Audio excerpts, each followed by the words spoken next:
দিল্লির হাওয়া বেশ গরম এই শীতের মধ্যে, তার কারণ রাজনৈতিক উত্তাপ ক্রমশ চড়ছে। মমতা বন্দ্যোপাধ্যায় ইতিমধ্যে দিল্লিতে পৌঁছে গিয়েছেন, তার ঠাসা কর্মসূচি রয়েছে পরপর 3 দিন।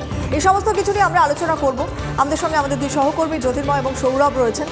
এবং যেমনটা বলছিলাম, আজকে বিকেল 3:30টার সময় দিল্লির বঙ্গভবনে দলের সাংসদদের সঙ্গে বৈঠক রয়েছে। পাশাপাশি কাল বিকেল 3টে অশোক অক্লি ইন্ডিয়া জোটের বৈঠক রয়েছে। পরশুদিন প্রধানমন্ত্রীর সঙ্গে বৈঠকে বসতে চলেছেন মুখ্যমন্ত্রী। সব মিলিয়ে এবারের মুখ্যমন্ত্রীর এই বৈঠক কতটা গুরুত্বপূর্ণ এবং তাৎপর্যপূর্ণ সেটা একটু বোঝার চেষ্টা করবো জ্যোতির্ময়ের কাছ থেকে। প্রথমে জ্যোতির্ময়, দেখো, রাজনীতিতে প্রতি মুহূর্তে রাজনৈতিক কৌশল এবং রাজনৈতিক পথ প্রতি মুহূর্তে সময় অনুযায়ী বদলাতে থাকে। আমরা 3 রাজ্যে কংগ্রেসের ভরাডুবির পর দেখেছি যে তৃণমূল কংগ্রেস লাগাতার কংগ্রেসকে আক্রমণ করেছে এবং শুধুমাত্র তৃণমূল কংগ্রেস নয়, অন্যান্য আঞ্চলিক দলগুলি কংগ্রেসকে তারা লাগাতার আক্রমণ করেছে একটা স্পষ্ট ক্ষেত্র থেকে, যে 3টি রাজ্যে যেখানে কংগ্রেসের শক্তি অত্যন্ত বেশি বা কংগ্রেস যেখানে প্রধান প্রতিপক্ষ বিজেপির, সেই জায়গাতে কংগ্রেস অ্যাকোমোডেটিং মানসিকতা নিয়ে চলেনি বা অন্যান্য আঞ্চলিক দলগুলিকে তারা জায়গা ছাড়েনি। কিন্তু সামনে লোকসভা ভোট এবং লোকসভা ভোটে বিজেপির বিরুদ্ধে যদি লড়তে হয় তাহলে একটা ঐক্যবদ্ধ চেহারা নিয়েই লড়তে হবে এবং সেই দায়বদ্ধতার জায়গা থেকেই প্রতি মুহূর্তে সম্পর্কের সমীকরণ বদলাচ্ছে এবং সেই জায়গা থেকেই মাথায় রেখে তৃণমূল কংগ্রেসকেও পদক্ষেপ করতে হবে। আজ তৃণমূল নেত্রী মমতা বন্দ্যোপাধ্যায় দুপুর 2:30টার সময় তৃণমূল সাংসদদের সঙ্গে বৈঠক করবেন। শীতকালীন অধিবেশন চলছে।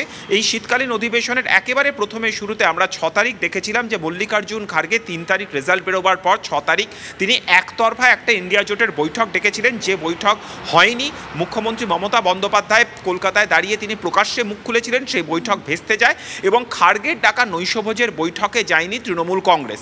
কিন্তু যে কথা আমরা জানাচ্ছিলাম যে যেহেতু সামনে লোকসভা নির্বাচন, পারস্পরিক এই যে সংঘাত, সেই সংঘাত ভুলে এবারে প্রত্যেকটা রাজনৈতিক দলকে একসঙ্গে চলতে হবে। ফলত সেক্ষেত্রে দাঁড়িয়ে আগামী দিনের রণকৌশল কী হবে তা আরও একবার বুঝিয়ে দেবেন তৃণমূল নেত্রী। এবং তার পাশাপাশি অবশ্যই গুরুত্বপূর্ণ যে ঘোষণা আগেই তৃণমূল কংগ্রেসের তরফ থেকে করা হয়েছে যে তৃণমূল কংগ্রেস একমাত্র রাজনৈতিক দল যারা বাংলার মাটিতে বারবার বিজেপিকে পরাজিত করেছে। ফলত ইন্ডিয়া জোটের নেতৃত্বের রাশ বাংলার হাতে থাকা উচিত দাবি করে আদতে তৃণমূলের হাতে যে থাকা উচিত সেই বিষয়টাই কিন্তু বুঝিয়ে দেওয়া হয়েছে। এবারে তৃণমূল সাংসদদের দায়িত্ব একদিকে অবশ্যই তাদের নিজেদের লোকসভা এলাকা বা তারা যে ক্ষেত্রে কাজ করেন সেই জায়গায়, তার পাশাপাশি অবশ্যই এই রণকৌশলের একটা প্রতি মুহূর্তের প্রতিফলন কিন্তু ফ্লোর কোঅর্ডিনেশনের মধ্যে পড়বে, সংসদের অভ্যন্তরে পড়বে। ফলত সাংসদদের কি করতে হবে বা তারা কি করবেন না সেই সংক্রান্ত যাবতীয় বিষয় বুঝিয়ে দেবেন আজ তৃণমূল নেত্রী দুপুর 2:30টায় বৈঠকে। একদমই। এবং আজ দুপুর 2:30টায় এই যে রণকৌশল স্থির করা, স্ট্র্যাটেজি ঠিক করার যে বৈঠক রয়েছে তৃণমূল কংগ্রেসের সাংসদদের সঙ্গে মমতা বন্দ্যোপাধ্যায়, তারই মধ্যে তৃণমূল সংসদের তাণ্ডব কাণ্ডে ফের সরব হবে এবং এই বিষয়ে রাজ্যসভায় মুলতবি প্রস্তাবের নোটিশ তৃণমূল সহ জোট ইন্ডিয়ার। মুখ্যমন্ত্রীর দিল্লি সফরের মাঝেই সংসদে এই মর্মে সরব হবে তৃণমূল। সৌরভ গুহ আমাদের প্রতিনিধি রয়েছেন, আরো বিস্তারিত জানাবেন সৌরভ।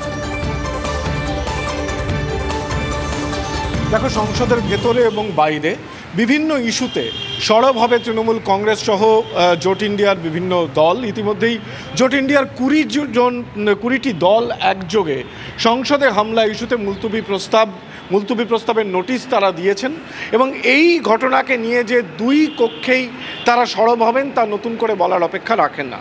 সামগ্রিকভাবে এবারের মমতা বন্দ্যোপাধ্যায়ের দিল্লি সফর অত্যন্ত তাৎপর্যপূর্ণ। এক তো জোট ইন্ডিয়ার অন্যতম শরিক হিসেবে তার ভূমিকা, সেটা যেমন তাৎপর্যপূর্ণ, অন্যদিকে প্রধানমন্ত্রীর সঙ্গে বঞ্চনার ইস্যুতে, বাংলার বঞ্চনার ইস্যুতে তার যে বৈঠক, সেটাও খুব গুরুত্বপূর্ণ লোকসভার নির্বাচনের পরিপ্রেক্ষিতে। কারণ এই ইস্যুকে সামনে রেখেই কিন্তু লোকসভা নির্বাচনে বাংলার মাটিতে অবতীর্ণ হতে চাইছে রাজ্যের শাসক দল তৃণমূল কংগ্রেস।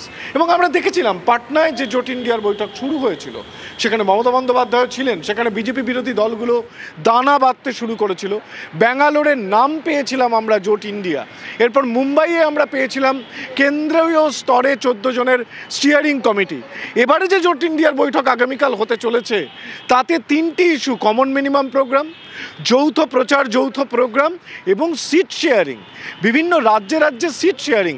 জ্যোতির্ময় যেটা বলছিল যে কংগ্রেসের বিরুদ্ধে শরিক দলগুলো অনেক সময় অভিযোগ করেছে যে তারা অন্য বিজেপি বিরোধী আঞ্চলিক দলগুলোকে যথেষ্ট জায়গা দেয়নি, কিন্তু হিন্দি বলয়ের ভরাডুবির পর কংগ্রেসের এই জোট বৈঠকে এই প্রার্থী দিতে কি ফর্মুলা নিতে পারে তৃণমূল কংগ্রেস, কোনো কিছু ইঙ্গিত পাওয়া যাচ্ছে?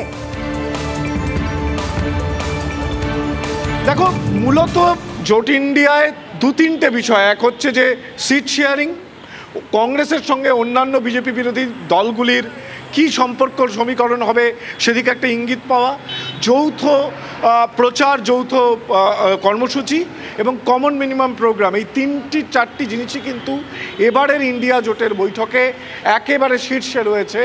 যার কি পরিণতি দাঁড়ায় সেটা অবশ্যই কালকে অবধি আমরা অপেক্ষা করব। তার আগে একদিকে সংসদের ভেতরে এবং বাইরে কি রণনীতি রণকৌশলে এগোবে তৃণমূল কংগ্রেসের সাংসদরা। পরিষদীয় দলের সঙ্গে আজকে বসছেন তৃণমূল সুপ্রিমো মমতা বন্দ্যোপাধ্যায়, নিঃসন্দেহে খুব গুরুত্বপূর্ণ।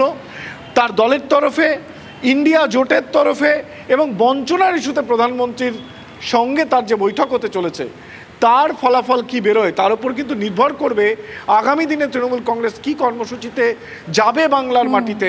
কারণ তারা ইতিমধ্যেই স্থির করেছেন যে বঞ্চনার ইস্যুতেই তারা কিন্তু লোকসভা নির্বাচন লড়বেন, যেমনটা তারা পঞ্চায়েত নির্বাচন লড়েছিলেন। সঙ্গে থাকো।